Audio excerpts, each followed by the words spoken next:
Hello, everybody. This is Empowering Democracy. I'm your host, Joe Firestone, and our topic for tonight is the death of Israel, the character of this city of Odessa, and the end of the Ukraine war. Maybe the end of Ukraine, too. So, those will be our main topics.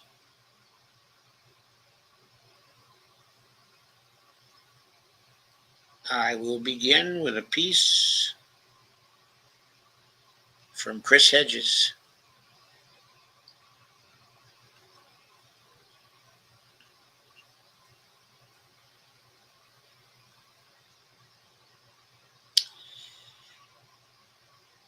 Okay, the death of Israel. Am I sharing this yet?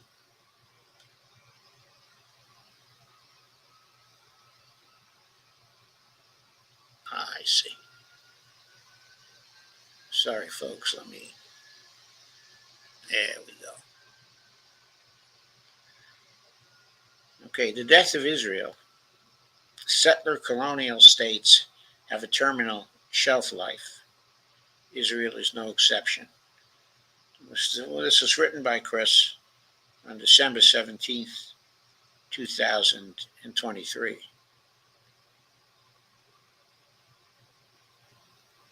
It had 223 likes. I will go back and subscribe later to that post. But here's a graphic from Mr. Fish called "The Birth of a New Nation" by Mr. Fish.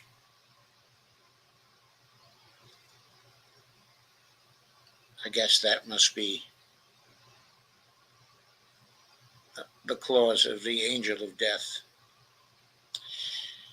Israel will appear triumphant after it finishes its genocidal campaign in Gaza and the West Bank. Backed by the United States, it will achieve its demented goal. Its murderous rampages and genocidal violence will exterminate or ethnically cleanse Palestinians.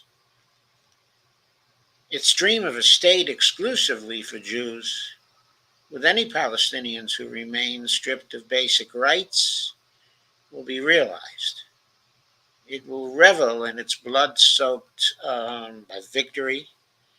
By the way, this victory is not at all guaranteed yet. It depends on whether or not we see an intervention by Hezbollah, further attacks by the axis of resistance. This could still be a strategic defeat, for Israel. It will celebrate its war criminals, going on with Chris's piece. Its genocide will be erased from public consciousness, tossed into Israel's huge black hole of historical amnesia. Those with a conscience in Israel will be silenced and persecuted. But by the time Israel achieves its decimation of Gaza, Israel is talking about months of warfare, it will have signed its own death sentence. Its facade of civility, its supposed vaunted respect for the rule of law and democracy, its mythical story of the courageous Israeli military and miraculous birth of the Jewish nation will lie in ash heaps. Israel's social capital will be spent. It will be revealed as an ugly, repressive, hate-filled apartheid regime, alienating younger generations of American Jews. Maybe a few from the older generation as well, Chris. Its patron, the United States, as new generations come into power, will distance itself from Israel the way it is distancing itself from uh, uh, uh, Ukraine. Its popular support, already eroded in the United States, will come from America's Christianized fascists who see Israel's domination. Excuse me a moment while I let in D. Hi, D. Okay, and Hello, welcome. how you doing? I'm doing great. I'm going to continue with the reading of Chris's article. Okay. Its popular support, already eroded in the U.S., will come from America's Christianized fascists who see Israel's domination of ancient biblical land as a harbinger of the second coming, and in its subjugation of Arabs, a kindred racism and white supremacy.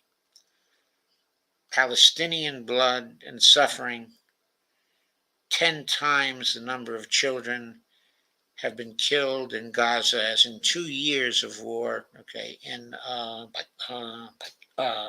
Ukraine, will pave the road to Israel's oblivion. The tens, perhaps hundreds of thousands of ghosts will have their revenge.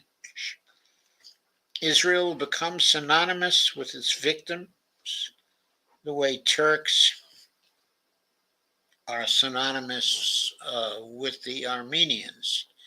Germans are with the Namibians, and later the Jews and Serbs are with the Bosniaks.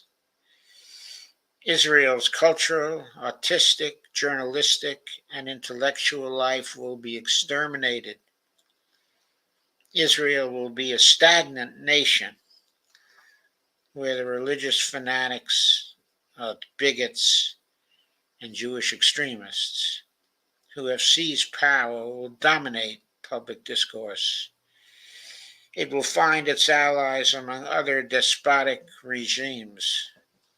Israel's repugnant racial and religious supremacy will be its defining attribute, which was why uh, uh, uh,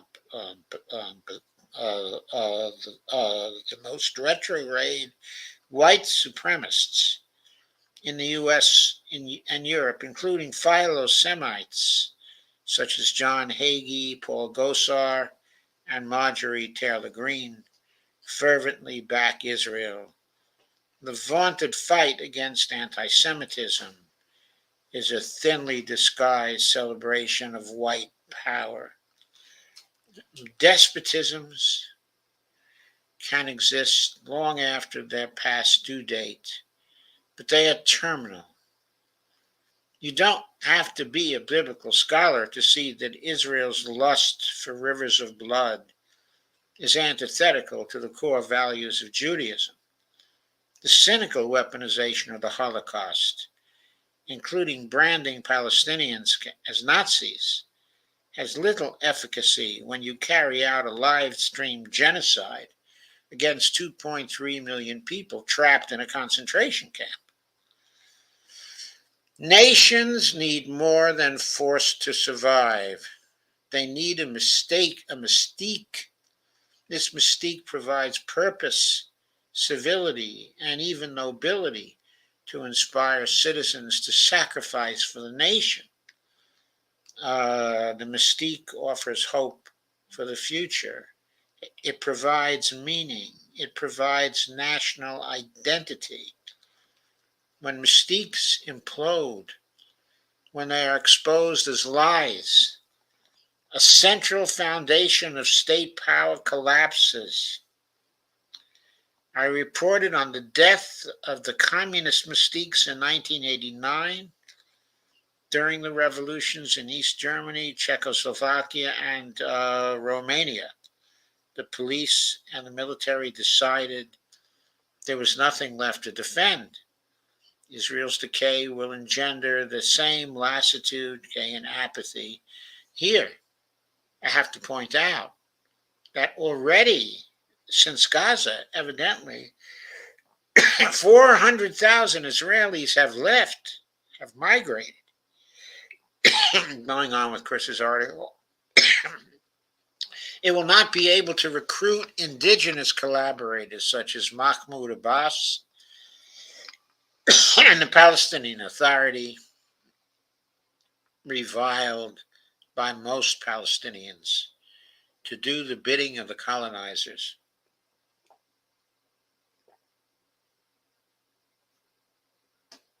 The historian Ronald Robinson cites the inability to recruit indigenous allies by the British Empire as the point at which collaboration inverted into non-cooperation, a defining moment for the start of decolonization. Once non-cooperation by native elites morphs into active opposition, Robinson explains, the empire's, quote, rapid retreat, unquote, is assured. All Israel has left is escalating violence, including torture, which accelerates the decline. This wholesale violence works in the short term, as it did in the war waged by the French in Algeria, the dirty war waged by Argentina's military dictatorship, and during Britain's conflict by Northern Ireland, but in the long term, it is suicidal. You might say that the Battle of Algiers was won through the use of torture, unquote. The British historian Alistair Horn has observed, quote, but the Algerian War, was lost, unquote. The genocide in Gaza has turned Hamas fighters into heroes in the Muslim world and the global South. Israel may wipe out the leadership of Hamas, but the past and current assassinations of scores of Palestinian leaders has done little to blunt resistance. The siege and genocide in Gaza has produced a new generation of deeply traumatized and enraged young men and women whose families have been killed and whose communities have been obliterated. They're prepared to take the place of martyred leaders. Israel has sent the stock of its adversary into the stratosphere. Israel was at war with itself before October 7th. Israelis were protesting to prevent the Prime Minister Benjamin Netanyahu's abolition of judicial independence. Its religious bigots and fanatics currently in power had mounted a determined attack on Israeli secularism. The unity of Israel since the attacks is precarious. It is a negative unity. It is held together by hatred. And even this hatred is not enough to keep protesters from decrying the government's abandonment of Israeli hostages in Gaza. There, Chris has said it. The government has abandoned the hostages, in Gaza. And as the recent incident showed, when they see hostages, the IDF kills them. Hatred is a dangerous political commodity. Once finished with one enemy, those who stoke hatred go in search of another. The Palestinian, quote, human animals, unquote, when eradicated or subdued, will be replaced by Jewish apostates and traitors. The demonized group can never be redeemed or cured. A politics of hatred creates a permanent instability that is exploited by those seeking the destruction of civil society. And by the way, we have to mention here, what kind of politics does Donald Trump actually practice? I don't want to take anything away from the terribly reprehensible government, okay, of Joe Biden and all of the unacceptable and evil things that he has done. But if we ask who is the master of the politics of hatred here in this country, it's got to be Donald Trump. Going on with the article, Israel was far down this road on October 7th when it promulgated a series of discriminatory laws against non Jews that resemble the racist Nuremberg laws that disenfranchised Jews, okay, in Nazi Germany. The community's acceptance law permits exclusively Jewish settlements to bar applicants for residency on the basis of, quote, suitability to the community's fundamental outlook, unquote. Many of Israel's best educated and young have left the country to places like Canada, Australia, and the UK, with as many as 1 million moving to the United States. Even Germany has seen an influx of around 20,000 Israelis in the first 2 decades of this century. Uh, uh, so around 470,000 Israelis have left the country since October 7th, says Chris. Within Israel, human rights campaigners, intellectuals, and journalists, Israeli and Palestinian, are attacked as traitors in government-sponsored smear campaigns, placed under state surveillance and subjected to arbitrary arrests. The Israeli educational system is an indoctrination machine for the military. The Israeli scholar Yeshayahu Leibowitz warned that if Israel did not separate church and state and end its occupation of the Palestinians, it would give rise to a corrupt rabbinate that would warp Judaism into a fascistic cult. Quote, Israel, unquote, he said, quote again, did not deserve to exist, and it will not be worthwhile to preserve it, unquote. The global mystique of the U.S. after 2 decades of disastrous wars in the Middle East and the assault on the Capitol on January 6th is as contaminated as its Israeli ally. The Biden administration, in its fervor to unconditionally support Israel and appease the powerful Israel lobby, has bypassed the congressional review process with the Department of State to approve the transfer of 14,000 rounds of tank ammunition to Israel. Secretary of State Antony Blinken argued that, quote, an emergency exists that requires the immediate sale, unquote. At the same time, he has cynically called on Israel to minimize civilian casualties. Israel has no intention of minimizing civilian casualties.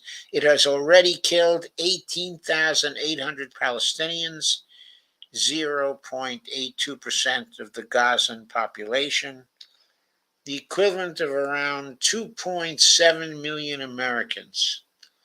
Another 51,000 have been wounded. Half of Gaza's population is starving, according to the UN.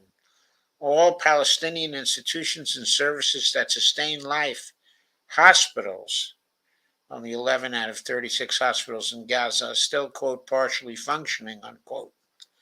Water treatment plants, power grids, sewer systems, housing, schools, government buildings, cultural centers, telecommunication systems, mosques, churches, UN food distribution points have been destroyed. Israel has assassinated at least 80 Palestinian journalists alongside dozens of their family members and over 130 UN aid workers, along with members of their families.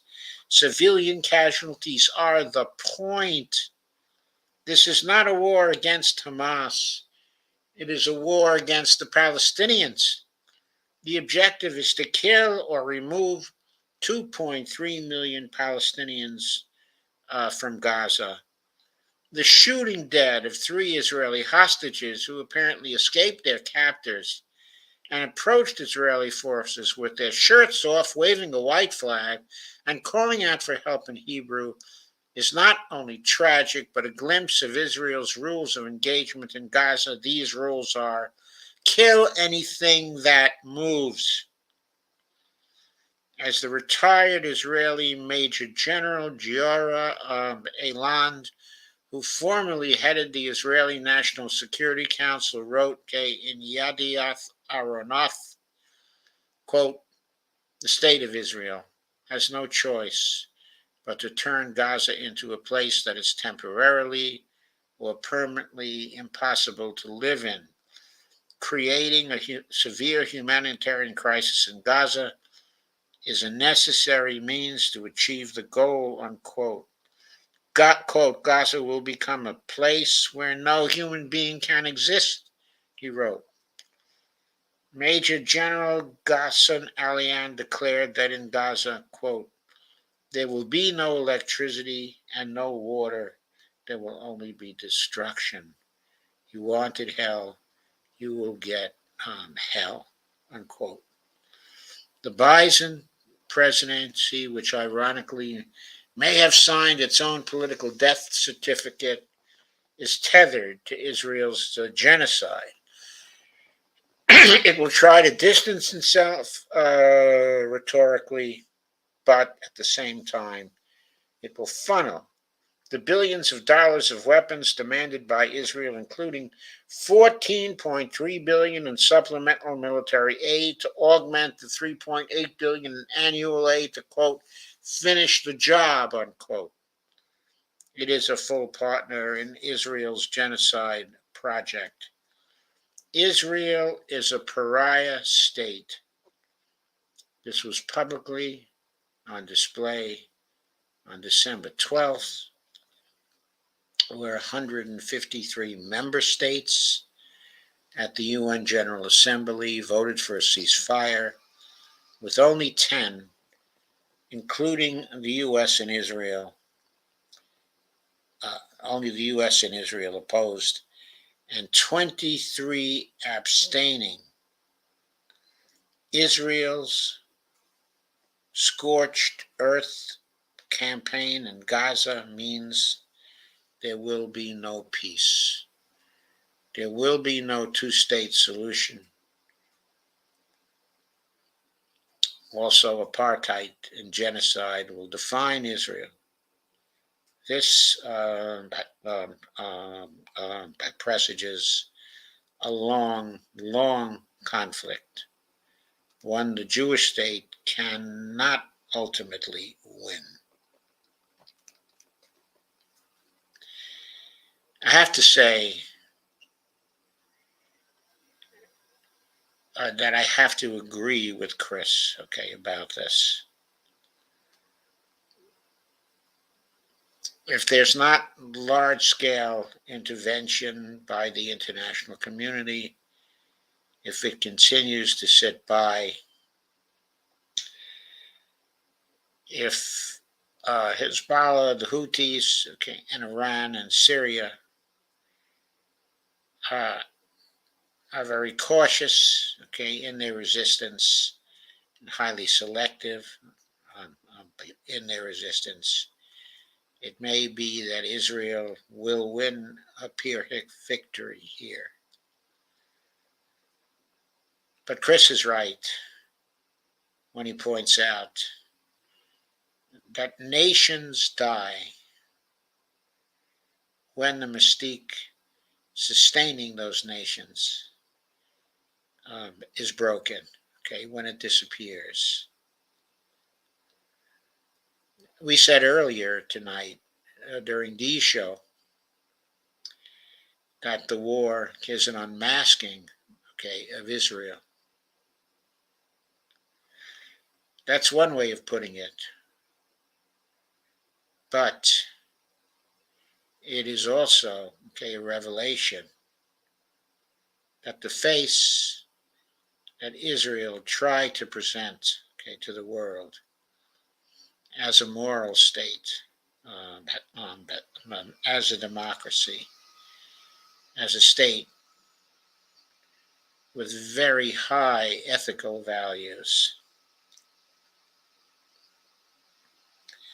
That mistake, okay, is imploding. Or I should say, that mystique, okay, is imploding because of the mistake, the horrible mistake, which the Israelis have made in responding to Hamas's attack with a campaign of ethnic cleansing, okay, and genocide. That is a horrific mistake. And whether it destroys Israel over the next year or two, or not, it will ultimately destroy Israel. I don't think a nation can get over an ethnic cleansing. I don't think a nation can get over a genocide. I don't think a small nation like Israel can possibly get over it. The spirit that sustains a nation will depart from Israel because of the evil that it is doing here. Some people ask the question, what else can Israel do to defend itself? It will be subject to continuous Hamas attacks. Hamas says it's going to continue those attacks. What else Israel can do, or what other Israel could have done, was to have, at long last, worked towards the fulfillment of the wish of the Palestinians for a state, okay, of their own. Then political power would have flowed away from Hamas into new hands. A few days ago, Robert F. Kennedy, in that interview he had with Crystal Ball and Sagar and Jetty, asked the question, well, what would you do, Crystal? And then when she talked about getting a permanent ceasefire and working towards a two-state solution, he tried to debunk that and tried to make the case that Israel had no option except to do what it did. But we know there were other options than ethnic cleansing, okay, and genocide. There are always other options than those kinds of international war crimes.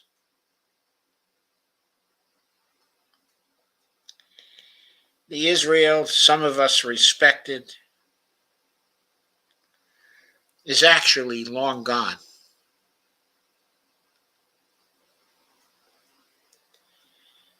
But this particular war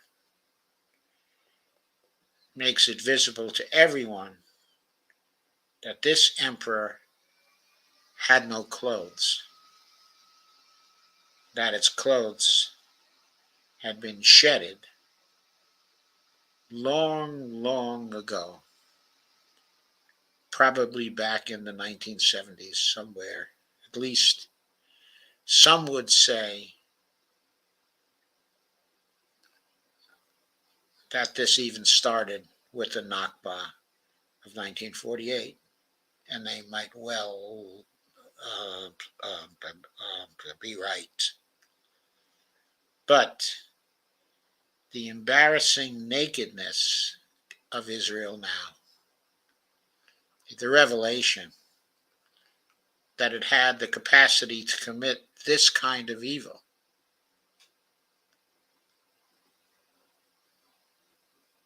that was plain only to a very few before now. But here it is.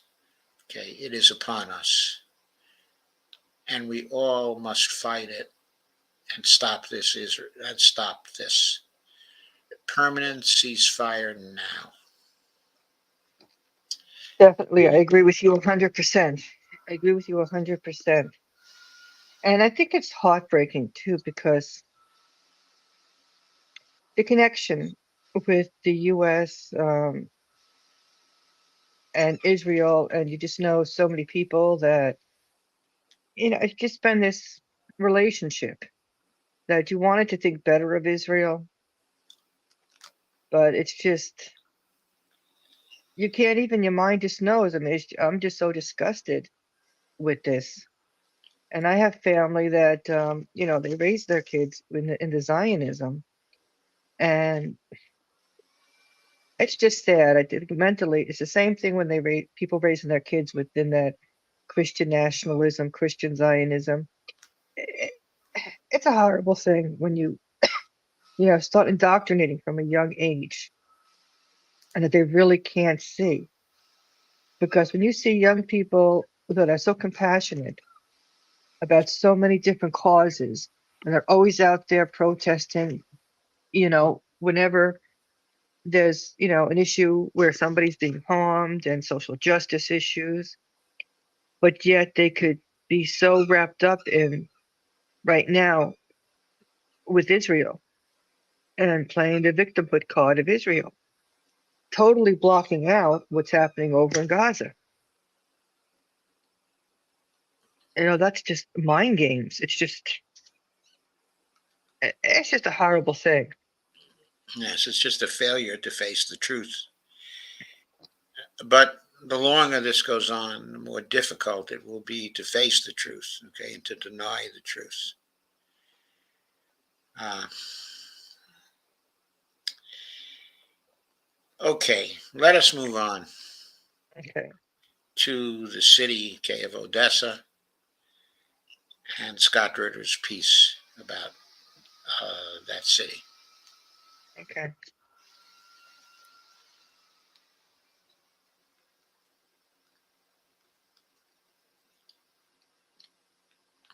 Trump was told he couldn't get on the ballot. Mhm. I believe it was in Colorado. I'm sorry, who couldn't get on the ballot? Trump, Trump could not get on the ballot in Colorado? I think so. Well, I hope that sticks. He'll probably be appealing it to the Supreme Court. Probably. Okay, this piece by Scott Ritter at Scott Ritter Extra is called Odessa, the City, okay, of Catherine. It was written on December 15th, 2000, okay, and 23. Uh, there's a picture of Ukrainian workers dismantling the, quote, monument to Empress Catherine II of Russia, also known as Catherine the Great, and her companions, unquote, okay, in Ekateриninskaya Square, Odessa, on December 28th, 2022. They came in the middle of the night, a handful of city employees manning a crane, which they used to dismantle the bronze statue of Empress Catherine II, known as Catherine the Great, quote unquote. The statue is part of an assembly of bronze figures, collectively known as the, quote, monument to the founders, okay, of Odessa, unquote. One of these figures was of Jose de Ribas, a Spanish naval officer who who joined the Russian Imperial Army in 1772, leading it to victory against the Ottoman forces. Ribas led the assault that captured territory, which would be in 1794 under an imperial edict issued by Catherine, the territory of Odessa. Ribas was the first administrator of the city. There's another figure depicted, Francois de Wallon, a Flemish engineer who was the first architect of Odessa. Also, Platon Zubov was a Russian nobleman and believed to be Catherine's closest advisor and secret lover, while Grigory Potemkin, yet another Russian nobleman, was Catherine's most influential advisor and secret lover, who was the first governor of the territories of New Russia, also known as Novorossiya, including Odessa, that were captured from the Ottomans. The territories not only included the territory of Odessa, but I believe also Crimea, and a very good part of what is the modern day nation, of Ukraine. These figures were all removed and placed in storage as part of an effort overseen by Ukrainian President Volodymyr Zelensky to, quote, de-Russify, unquote, Ukraine by eliminating all symbols of Ukraine's Russian heritage. Zelensky's efforts, however, have not dampened Russia's emotional and historic ties to Odessa. This point was driven home by Russian President Vladimir Putin during his annual end-of-the-year question and answer event on December 14th. Quote, I have always said, and as I am saying today, unquote, Putin declared that despite the current tragic developments, Russians and Ukrainians are essentially one people, unquote. Scott Ritter discussed this article on episode 122 of Ask the Inspector. Putin likened the current conflict to a, quote, civil war between two fraternal peoples. But he made clear that parts of Ukraine were more Russian than they were Ukrainian.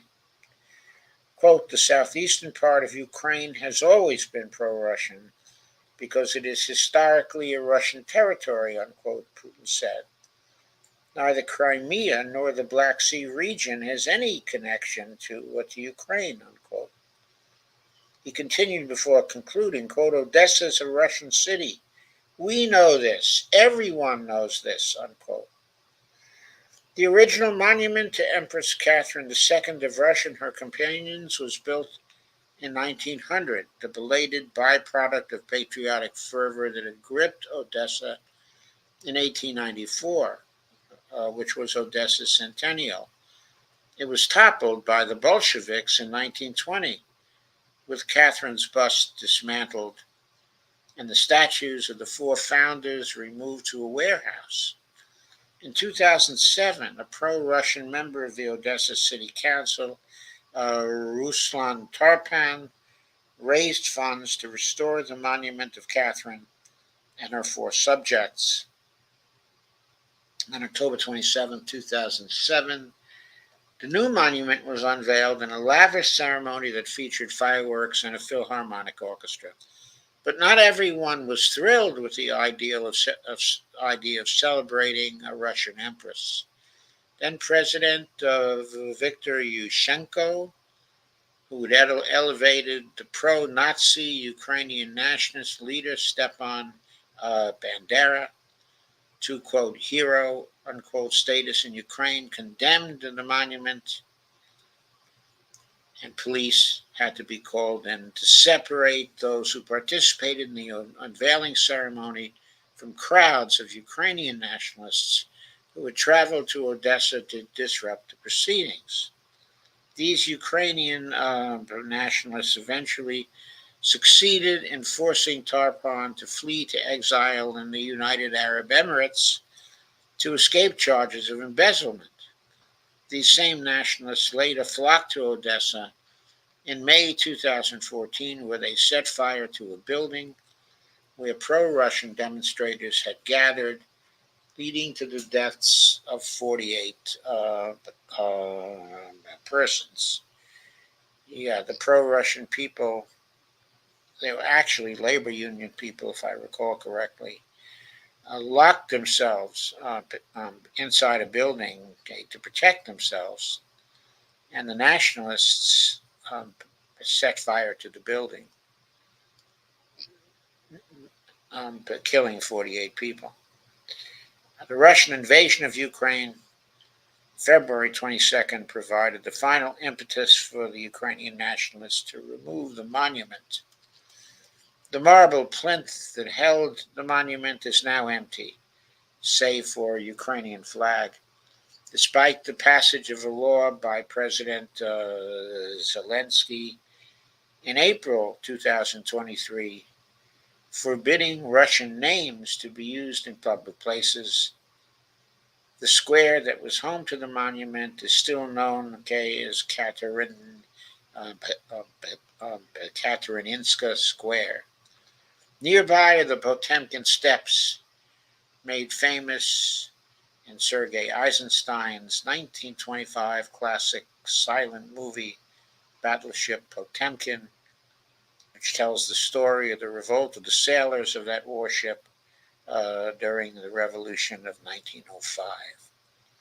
While the Soviet authorities sought to depict Odessa first as a revolutionary city and later as a, quote, hero city, the city was besieged by German and Romanian forces from August to October of 1941 before falling. The reality of Odessa was perhaps most closely captured by the Jewish Russian writer Isaac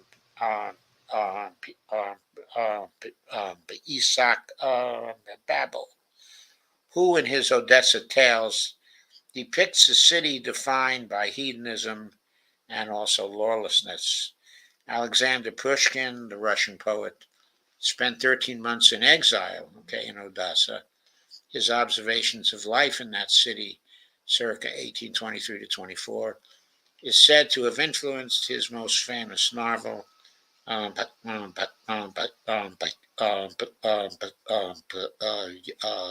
Eugene Onegin.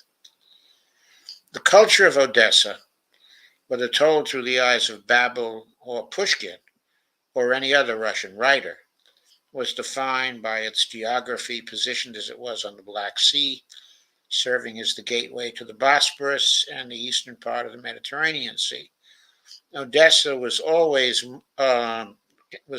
more Levantine than European in terms of its culture. Its port city status linking to the rich mercantile heritage of the region.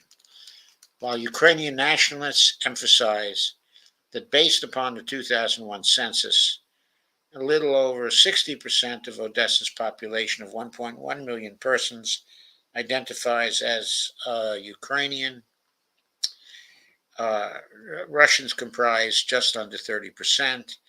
The reality is that Odessa has always had an air of Russophone cosmopolitanism, with its inhabitants speaking in uniquely accented Russian. This diversity of cultures, grounded in Russian reality, is what defines much of the Russian Federation today.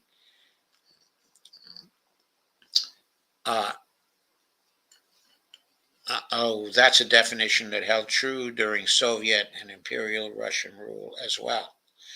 The fact that Odessa and the pro-Russian regions of southeastern Ukraine, or New Russia, as it was known during the time of Catherine the Great, fell under Ukrainian rule following the dissolution of the Soviet Union is, as Russian President Putin noted, an accident, of history.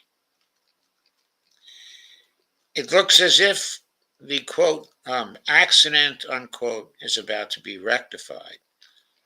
Putin's reference to Odessa as a Russian city, quote unquote, provides a critical insight into the thinking of the Russian leadership. But this thinking is not shaped by nostalgia alone. The fact that the Ukrainian government has transformed Odessa into a base where NATO, using Ukrainian forces as its proxy, is able to threaten the Black Sea fleet's Sevastopol space, sealed Odessa's fate. Simply put, Russia cannot permit whatever Ukrainian entity that emerges from the current conflict to ever again be able to use Odessa as a sword pressed into Russia's side. Odessa will be Russian again.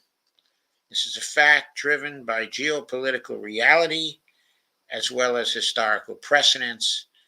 Odessa will be Russian because it has always been Russian, no matter how much Ukrainian nationalism manifested in the ideology of Stepan Bandera, as interpreted in the deeds and actions, of Volodymyr Zelensky, seeks to argue otherwise. The simple fact of the matter is that the Banderist ideology of the Zelensky government is completely out of step with the reality of Odessa, which even today still retains the characteristic rogue charm as described by Babel in the 13 short stories that comprise his Odessa tales.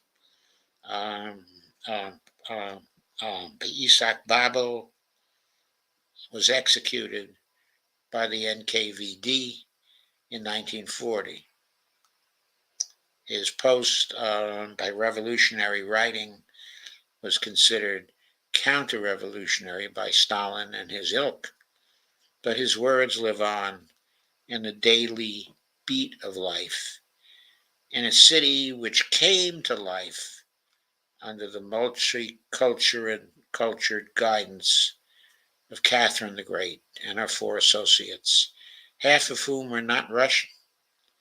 And let there be no doubt, someday in the not-so-distant future, Catherine's visage and those of her 4 advisors will once again grace the plinth in the center, of Catherine and Square. I'm sorry, of Catherine and Skaya Square. I think I keep getting that wrong. Catherine and Square. A Russian leader once again looming large over a Russian city. So that was a pretty terrific piece, by Scott. It highlights the conflict between the Banderist ideology, which is a Nazi ideology, frankly,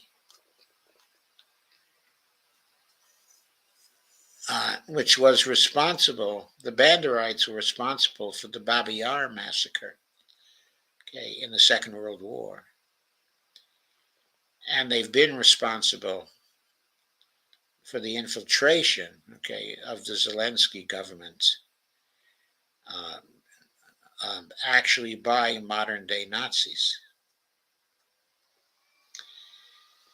They took over, this Russian city.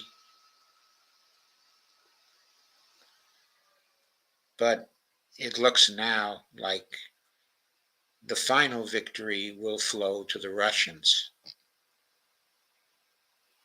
and that the city of Odessa will once again become, a Russian city.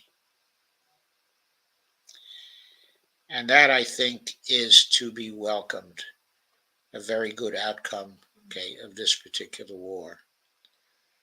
As for the Ukrainians themselves, Okay, I now turn to talk about some of the possibilities there. So, D, what do you think is likely to happen now?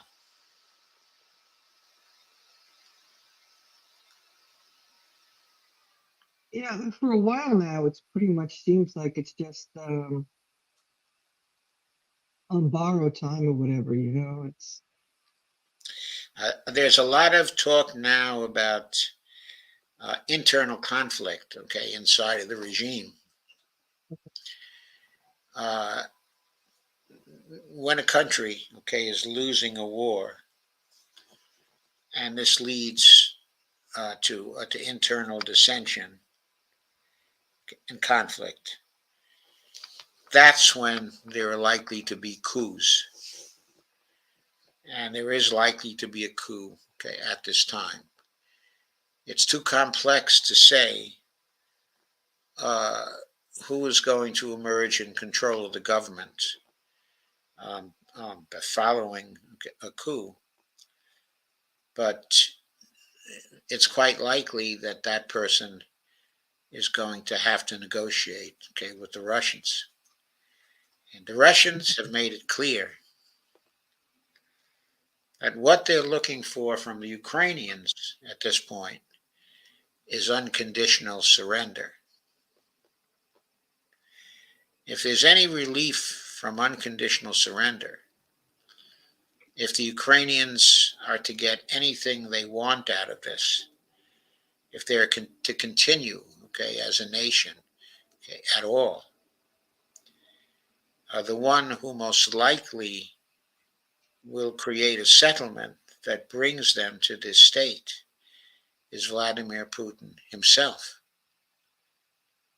Because all of the other people who were prominent in the Russian government at this point are more extreme, okay, than Vladimir Putin in what kind of future they would like to see for Ukraine. I think Putin has this view that he's expressed on numerous occasions that this is a fraternal conflict and that the Ukrainians, okay, are brothers to the Russians. it's true. As we all know, the first Russian state was in Kiev. That is the origin of Russian states. Everybody in Russia knows that, and everybody in Ukraine knows that too. So I think it's likely that even in the state of unconditional surrender, that Russia will leave them with something. The question is, what is he likely to leave them with? Is he likely to leave them with a nation? I don't know. I do know that Putin wants nothing to do with the Lvov area.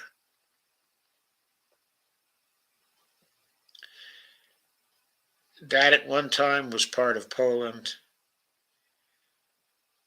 and was part of uh, the Austro-Hungarian Empire. Okay, at one point, okay, it's close to Hungary. It's a Slavic city, but it was never, okay, a Russian city. I don't think Putin wants it now. Insofar as the Banderites are going to survive the conquest by Russia, and Russia will try to convict them and purge them, uh, okay, I don't think that Russia wants to have anything to do with the Banderites who were around the uh, um, um, um, uh, okay, the area, okay, of the Lvov city.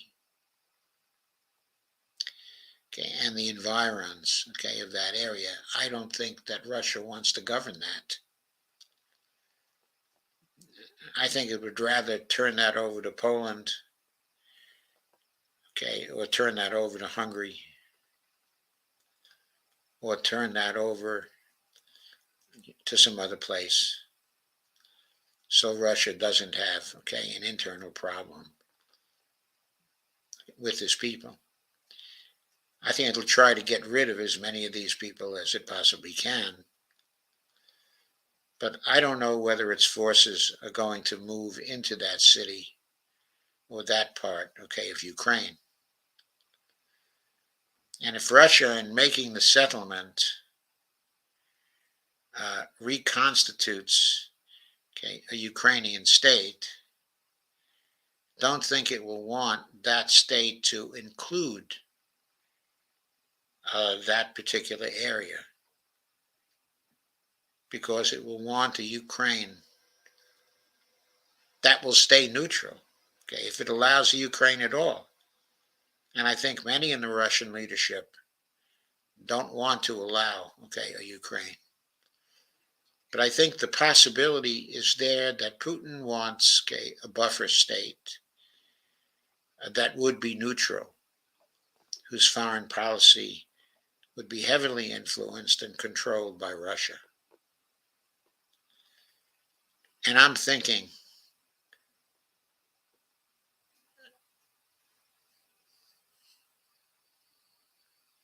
that's at least one of the possibilities, that we might not be seeing the end, okay, of Ukraine. We'll be seeing the end of Ukraine as we know it, because it won't have any of the Russian parts anymore. Probably 35 to 40% of the Ukraine will be detached, okay, in the peace settlement. And if Putin casts out the area close to Lvov, that will probably mean that Ukraine, any successor state, would end up with about 40% of the current area, okay, of Ukraine, and would not have any outlet to the sea unless the Russians give them, okay, an outlet, okay, to use, which Putin just might do. And so we might see a successor state, but it would be very Russianized, and it would be very friendly to Russia by necessity. Now, how would this be enforced? The Russian armed forces are currently expanding, okay, at breakneck speed. They're soon approaching 1.5 million troops in the armed forces.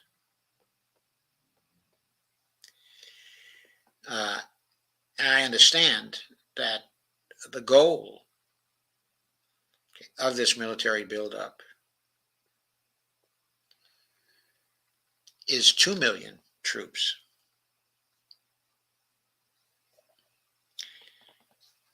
Which is an army that NATO will probably never be able to counter. The Russian factories during this war have been operating around the clock, and they've been delivering huge numbers of planes and tanks, artillery shells, also drones, various kinds of weapons for the 2 million people to use. But that will be the size of the standing army. Meanwhile, I don't think the current forces in Ukraine, I doubt that there are more than 90,000 effective troops still left. So this army is soon going to roll over the Ukrainians and get the unconditional surrender that Putin seeks. The infighting inside the government is simply the sign that the regime is becoming incoherent and beginning to collapse. When the collapse will come, we don't know exactly, but I think it's likely within the next month or two. Of course, our Congress is finding it very difficult to create a new appropriation for Ukraine. I know Biden is going to continue to try to get that. I think that's another foolish move of his, has been the war in Ukraine, which was provoked by the United States.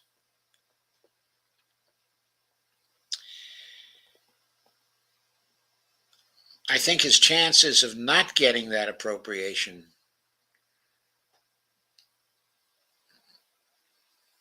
are pretty good. I'd put the odds now at maybe 50-50 that he won't be able to come to agreement with the Republicans on an appropriation. Maybe he'll pull something out of the hat, but even then, okay, I don't think he's going to get 60 billion that he's looking for. I don't think that's going to happen. No, no. I mean, maybe he'll be able to squeeze out some 10 billion or 15 billion. But in the context of a collapsing economy, okay, in Ukraine, and a collapsing government inside, okay, of Ukraine, and with the leakage of those funds when they go over there, because the failing government, okay, of Ukraine, its people, are going to seize those funds and not use them to shore up the country. They're going to use those funds to enrich themselves as they leave. So I think those funds are going to be a total waste of money. But simply apart from that, I also think they're not going to have any effect in keeping the country alive. I don't think they will have any effect in stopping the Russians from sweeping over the remains. So I look for that in the next 2 or 3 months. And then I look for the sit down for the unconditional surrender and for the dictation of terms by the Russians. Of course, the terms will involve demilitarization, okay, of Ukraine, except for police forces to keep the place together. Also, the neutralization of Ukraine with a new constitution specifying that any successor country will always remain a neutral country, will never be a part, okay, of NATO, and that country may be restricted from becoming a part of the EU also. Not simply NATO. I suspect, okay, it will. I suspect the successor country will be forced to sign on to the Belt and Road Initiative and to be wrapped into the new bloc of nations, which is not describable as the old Eastern Bloc, but now a part, okay, of the Eurasian bloc of nations that we are seeing coming together, okay, in a multipolar world.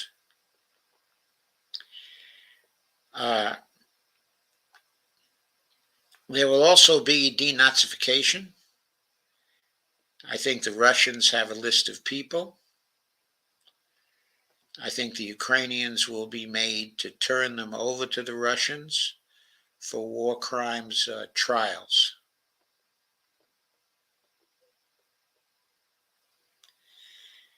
So I think those are the three things. And of course, the area settlement thing that I talked about, okay, a little earlier. I think that's what Ukraine is facing now. And that's the favorable outcome. The unfavorable outcome is that the parts of Ukraine outside of the Lvov area will all be incorporated into Russia. The only reason why I think, or at least one of the main reasons why I think Putin will be able to get other Russians in his administration uh, to like the idea of a successor state is because he will argue that with the successor state, there will be a buffer between Russia, okay, and the NATO powers. Okay, whereas if Russia undertakes to absorb the whole, okay, of Ukraine, then what will happen is NATO will still be at Russia's borders in that area. So in a way, absorbing the whole of Ukraine defeats the purpose of not having not having the NATO alliance at your borders. But this brings up another issue, and I'm going to close with this issue. Will that kind of defeat in Ukraine, that straight up defeat, an unconditional surrender of Ukraine, will a consequence of that be the rending of NATO into pieces? Will that be the last straw? Will the West Europeans realize that there's no function for NATO any longer? Now, strangely, the Russian military buildup to 2 million troops may persuade some of the Europeans that maybe they ought to still have a NATO alliance, not the offensive alliance that has been existing in recent years, basically expanding all over the world with interventions here and there and everywhere. That NATO may be ended, but maybe the buildup of Russia militarily will convince some of the Europeans that they still need to have a defensive alliance. My take on that situation is they do not need to have a defensive alliance because Putin and Russia have no desire to move to the West. I think Putin believes that the future of economic prosperity actually lies to the East, and to Eurasia. And the future of Russian prosperity, of Russian civilization, depends on the success of the multipolar world that he and China and some of the other nations are birthing. I don't think he wants any part of Eastern Europe or any part, okay, of Western Europe, because I believe that he believes, that he thinks that that area of the world may well become an economic backwater. That without its colonial domination, okay, of other areas, that it may not have the resources to survive as a prosperous area, okay, of the world. Furthermore, the Europeans' building up of barriers to economic relations, okay, with the Russians, is only a highly negative thing when it comes to the idea that European prosperity could be built. Okay, because Europe, both Eastern and Western, needs Russian energy. And if they've built in these barriers to getting Russian energy or taking Russian energy, they're putting a vast constraint on their own ability to be prosperous, okay, and to be a civilization worth contending with, but during the next 20 to 30 years. So those are my pronouncements for tonight. Dee, have you anything to add? Oh, for some reason my picture's not showing up here. Yes, your video has gone off. Okay, now it's on. I really don't have, much to add. I think you did a good job, describing what's going on. Okay, thank you, Dee. So after all the highs and such, Robert Copeland says, I just got done with the Zoom meeting in support of CalCare. Well, how did it go, Robert? And Kay says, Rump is off the ballot in Colorado. Oh, for the time being, there will be lawsuits about that. Kay says, my net has been offline today, calling Spectrum tomorrow. Kay says, if I can't get reasonable net here, I'm going to have to move again. I'm sorry to hear that, Kay.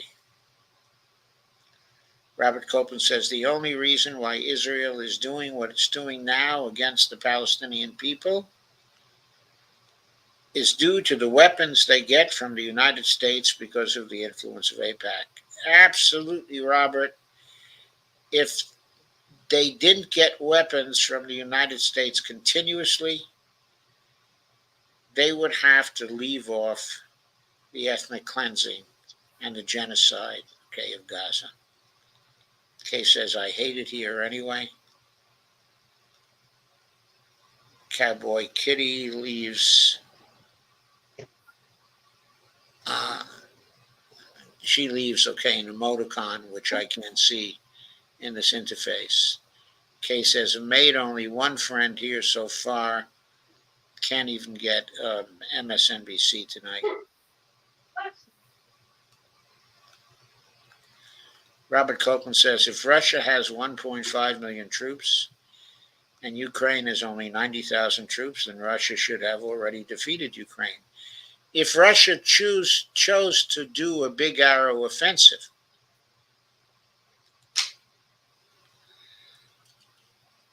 I don't think Russia's going to choose that because Russia wants to safeguard its troops. It's not going to do this by using essentially mass offensive tactics to go at the Ukrainian strong points, okay, where Ukrainians, okay, are dug in. What it's going to do is surround those strong points, and then it's going to lay siege to them. And we don't know how long that siege, okay, is going to go on. We know that right now the Russian troops are advancing They're now advancing across the whole front. Okay, the Ukrainians made a recent effort at a counteroffensive, a very small counteroffensive. But that incursion is currently being destroyed by the Russians. And everywhere else along the front line, the Russians are slowly but surely advancing. These advances will become faster soon, of course, because the Ukrainians will probably withdraw to their strong points and wait for the Russians to come at them. And as I've said, I think what the Russians are going to do there is conserve their troops by simply laying siege to the strong points. That might prolong the war by 2 or 3 months or something like that. But that depends on whether the government collapses or does not collapse. If the new collapsed government takes power, it may simply call Putin and offer an unconditional surrender, which is what he wants, okay, at this point. Robert says both sides have committed war crimes in the Russia versus by Ukraine war. Probably, I think in most wars, since the Geneva Convention of 1948, there have been war crimes. So there are probably war crimes on both sides here. But based on my understanding of what has gone on, most of the war crimes were committed by the Ukrainians, not by the Russians, who have been far more disciplined in this war than they have been in any other historical war that they have fought. They were known in previous wars for their brutality to civilian populations. But I don't think they're known for that here. There's, of course, okay, the Bucha incident, but whether that was a war crime on the Russian side is very seriously disputed. I know the collective West believes that it was a war crime, but people who are on the spot there do not confirm that. Robert Copen says we're planning to have a legislative visit Assembly member Kevin McCarthy early next year. Kevin McCarthy. Is Kevin McCarthy the same, okay, as Kevin McCarthy? Kay Ryan says that Lawrence O'Donnell is interviewing VP Harris. Yeah, maybe thinking that Biden might actually step down and leave the presidency to Harris. Some people have been saying lately that Harris can possibly be worse than Biden. If anybody thinks that, they ought to realize that Harris is part of the Hillary Clinton camp. That camp is currently running U.S. foreign policy through Blinken and Jake Sullivan and Victoria Nuland, all Clintonites. They have been running U.S. foreign policy. Biden has been a part of that camp. He generally agrees with them. But VP Harris's own sister is very prominent at what's it called? The Center for American Progress. That is a Clinton dominated think tank. Who is the worst of the neocons? It is Hillary Clinton. Okay, Steve, thank you for coming. And thank you, Robert, for all your comments. And thank you, Kay, for coming and for your comments, okay, as well. And I think it's time to say goodnight. So, good night, everybody. I don't know if I'll be back tomorrow night. At this point, I'm planning that. But Bonnie is having cataract surgery tomorrow. And I don't know how that's going to affect things here at home. Okay. I've been through cataract surgery myself, but okay, I hardly remember it. All I remember is that I could see, fine pretty soon. But I don't know the effect it's going to have on Bonnie, so I don't know whether it will be. I'll be free to do a show tomorrow. If I do a show tomorrow, it will be on.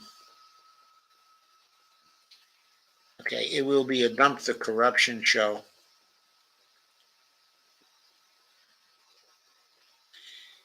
And it's going to be on issues like there's kind of a merger coming up between the DOJ, Department of Justice, and the FTC in order to clamp down uh, on regulation. Uh, that is a very promising development. We're going to discuss that because, of course, it's relevant to clamping down, okay, on the corruption uh, in the area relating private corporations to the government. Then I'll also talk about uh, what the Israeli billionaires are spending in order to oust the socialists we have in office out of office. They are spending a lot. And then if I do the show, okay, and if I get a chance, I'm going to go back to the interview Crystal and Sager had, okay, with Robert Kennedy, just to cover in more detail that very brief statement he made concerning the filibuster about 52 minutes into the YouTube. I want to review that very carefully and show you why the opinions uh, he expressed are monuments to stupidity. Mhm. So that show will be tomorrow night or Thursday night, depending upon how things work out tomorrow. All righty. Oh, here, did you see what who has here, Robert? I, Are you ever going to do I something like asked. He asked me if I'm ever going to do a show, okay, about Alec. I don't know if I'm going to do a show directly about Alec, uh, specifically focused on Alec. Uh, I'd rather do shows.